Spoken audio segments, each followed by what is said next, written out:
Hello, hello. Just a moment here. We're going to get things started. Got to get it going on that one too. Okay, good morning, you guys. I'm going a little early today. I've got two big classes tonight that I'm hosting, so I need to get my other stuff done. You can catch this on your lunch hour then. How about that? I am going to talk about our sunscreen today that we released a couple weeks ago. I've been doing a lot of research on it. I don't like to really, I haven't tried it yet. So, there's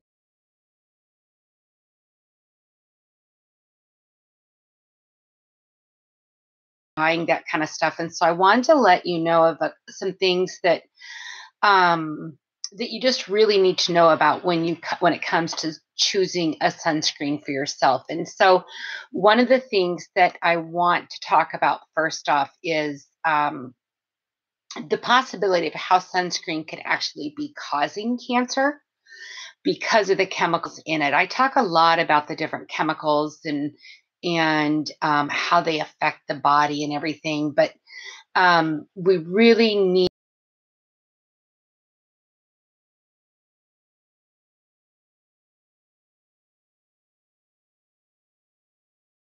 a extended period of time, and that the chemicals in them can protect us from the harmful rays, the ultraviolet rays that strongly suggest a certain exposure level. Some of the chemicals in some of the products are actually causing the cancer in people. And so it's very, very important that I get this out to you because cancer is like my number one um, drive. That's what drives me to do this and to educate you. Many of the chemicals are also considered hormone disruptors. And a hormone disruptor can affect how estrogen and other hormones act in the body by blocking them or mimicking them.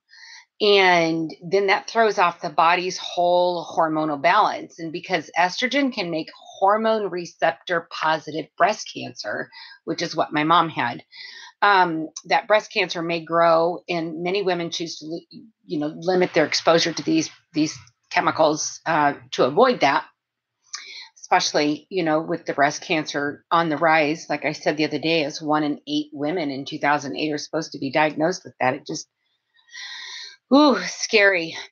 So what do?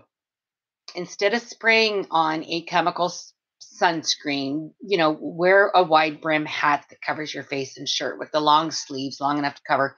That's not always fun. I like tank tops. I like shorts. I love to be barefoot.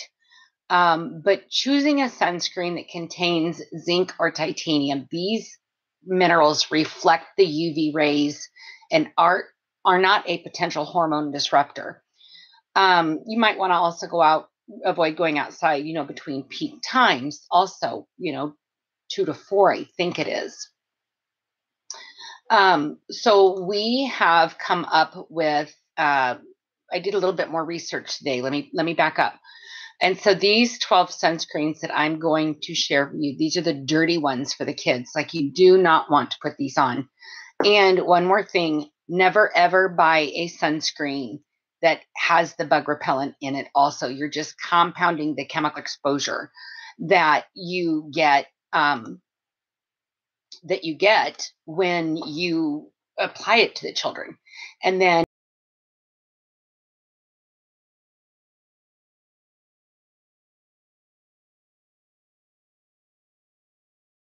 for the sunscreen, you also have the inhalation factor, which then you've got the asthma concerns and right to the brain and all those heavy metals going through your body, which then later on create things or could create such things like as leaky gut, or that goes hand in hand with the autoimmune diseases. So here's your bad ones: Banana Boat Kids Continuous Spray SPF 100, Banana Boat Kids Sunscreen Lotion SPF 100. There's Coppertone on here. There's CVS. There's Neutrogena, which Neutrogena is supposed to be one that you're supposed to trust. And then Up and Up Kids Sunscreen Sticks are really bad.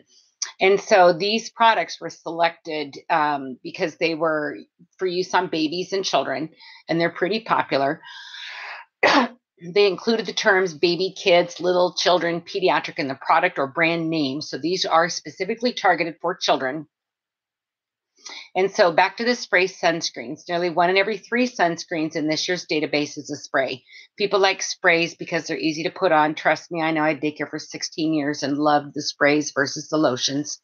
It helps get the hard to reach areas. And like I said, the inhalation risk, and it makes it too easy to apply too little or even miss a spot. And the sky high SPFs, anything over 30 is a waste. You still will sweat it off. 11% of the sunscreens that were evaluated this year claimed SPFs above 50. And in case you didn't know, SPF stands for sun protection factor, but it only refers to the protection against UVB rays that burn the skin. It has little to do with the product's ability to protect the skin from UVA rays, which penetrates deep into the body, accelerating skin aging and may even suppress the immune system and cause skin cancer. One of the big chemicals in there that you want to watch out for is oxybenzone. 40% of the beach and sports sunscreens in this year's guide contains oxybenzone, which is an active ingredient in sunscreen. It penetrates the skin, gets into the bloodstream, and this is the one that acts like estrogen in the body. It can trigger allergic reactions. Some research studies, while not conclusive, have linked higher concentration of oxybenzone to health disorders, including endometriosis in older women and lower birth rates of newborn little girls. Again, those hormone disruptors, when you're messing with the hormones, you've got to watch out for so many different things. I mean, young girls are starting their period so much earlier this year.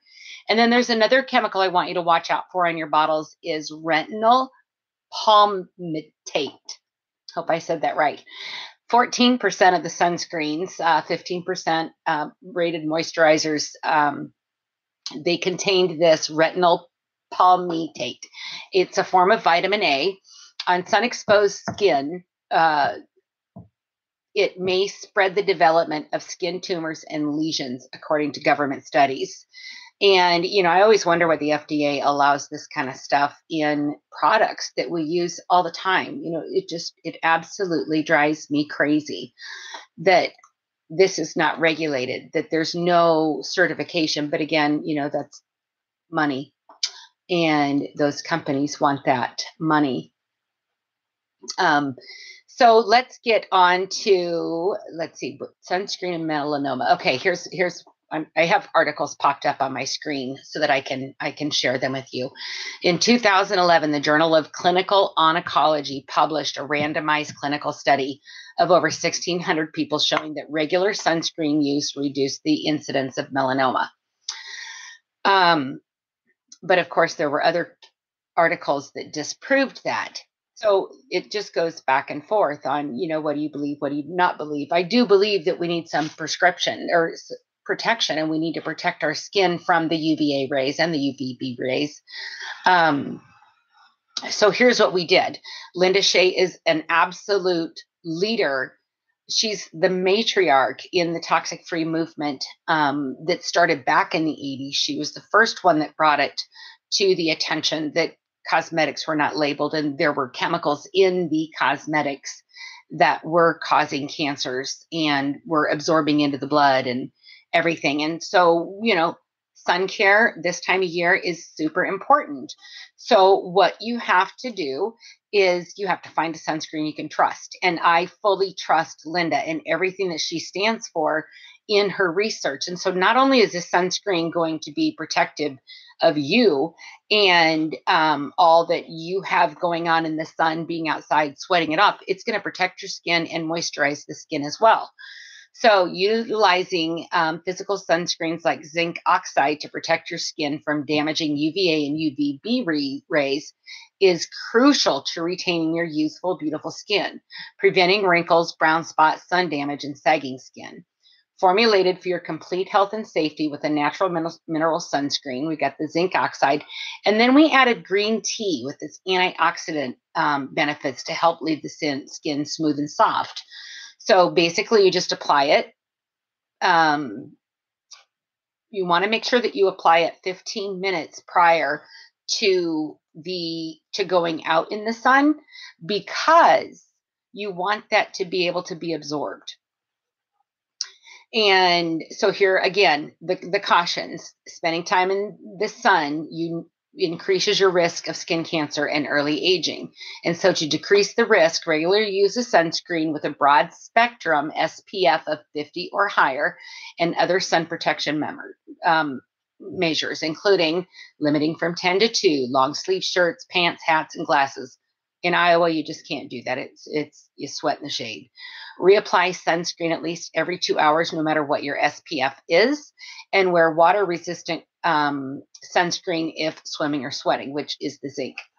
This is safe for infants, children, and adults, with no sting formula that won't clog the pores. It's fragrance free, no parabens, no PEGs, no PABA or chemical sunscreens like the avobenzone that we talked about. So if you're choosing a sunscreen for your summer fun, sorry, my live video on my business page just crashed. So I'm going to keep it going here on YouTube. As you're choosing a sunscreen, reach out to me, because you really want to make sure that you get a sunscreen that is safe for you, safe for your skin, safe for your family, and safe for those babies. You guys have a great day, and thank you so much.